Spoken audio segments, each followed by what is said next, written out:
受到东北季风的影响，今仔日全台湾各地气温明显下降。早起一透早，都是云林的高溪上冷，只有12度6。因为天气反冷，袂减寒的一透早生理特别好。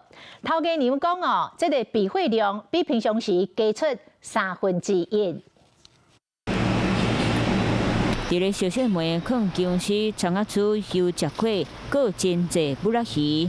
天气冷起起，真济民众透早拢真期待食到这一味。今天比较冷嘛，然后冷就想吃一些暖胃的东西，可是又不适合说吃太多，然后想说吃个粥刚好。那个布拉皮粥，还有那个传统就是那个越南包。就天气冷的话，还是会有差。比平常1/3左右。讲到这一边的东北季风继续发挥，为昨暝到今仔日透早上冷，上低温伫咧云林高溪，敢若12度6，新北宜兰有所在降到13、14度左右。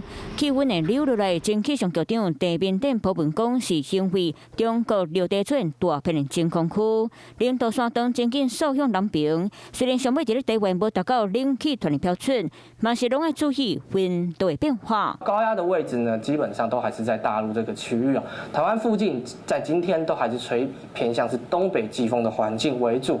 那到了5号的话，虽然高压有一些慢慢的往东移动到海上了，不过整体而言，台湾附近还是受到冷空气的影响。根据中央气象署预报，今仔日、明仔载北部地区预计拢会伫咧21度以下，上低温可能来到15度左右。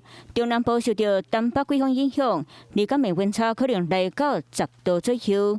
虽然拜六礼拜东北季风变势，全台湾气温会较烧热，不过后礼拜日阁有冷空气报道，提醒大家衫都爱穿好少，看样看医生，食保药。